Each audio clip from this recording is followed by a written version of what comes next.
asalaamu calaykum waraxmatullaahi wabarakaatu. Kusoo dhawaada sheekada filimkan oo la idhaahdo Under Paris oo soo baxay sanadkii 2024. Sheekadu waxa ay ku bilaabmaysaa gabadh lagu magacaabo Sofia oo ah cilmi baadhis ku takhasusay kalluunka iyo libaax badeedyada, waxayna raadinaysaa libaax badeed la idhaahdo Lilith oo ay muddo dheer daba joogtay. Sofia iyo kooxdeeda oo isku dayaya inay mar kale qabtaan Lilith si ay u sameeyaan cilmi baadhis, balse waxay la kulmayaan signalis kaga imanaya xagga badda.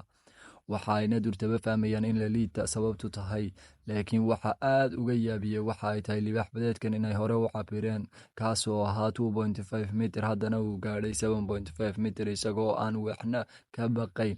Sayga Sofia waxa uu isku dayayaa inuu xubin ka gooyo Lilith si uu cilmi baadhis ugu sameeyo. Nasiib xumo, taasi waxa ay ku xanaajinaysaa Lilith, kadibna waxa uu isku dayayaa inuu dhammaantood kooxda weeraro, waxaana la laynayaa dhammaan 4 xubnood oo kooxda ah iyo sayga Sofia. Sofia ayaa doonta ka soo boodaysa si ay cid uun u badbaadiso. Nasiib xumo, iyada ayaa la cuni gaadhaya.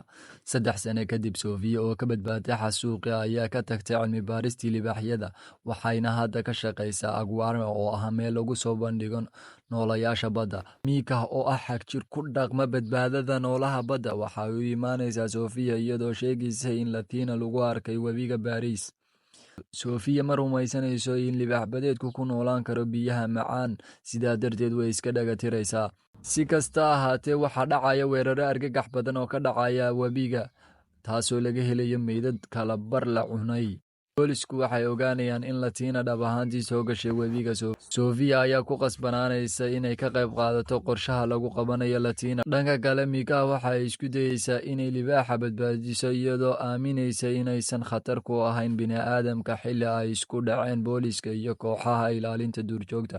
Mika ayaa isku tuuraysa biyaha si ay u muujiso in libaax badeedyadu aysan khatar ku ahayn dadka, balse si xun ayaa loo cunayaa iyadoo la daaweynayo. Taasi waxa ay keenaysaa inay dadka kale ay argagaxaan, balse xaaladdu waxa ay ka sii daraysaa markii la ogaaday in Latina ay dhashay kumanaan libaax yaryara, kuwaasoo awood u leh inay ku noolaadaan biyaha macaan.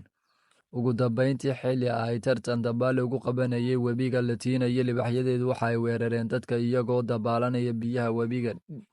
Kadibna boolisku waxa ay isku dayeen in ay ka hor istaagaan, balse waxa ay si khatar ah u qarxiyeen kantaal duug ah oo ka soo hadhay dagaalkii labaad ee adduunka, taasoo keentay qarax weyn oo tsunami ah oo burburiyey Paris. Halkan haddaad nala soo gaadhay, waxaanu kaa codsanaynaa subscribe iyo share.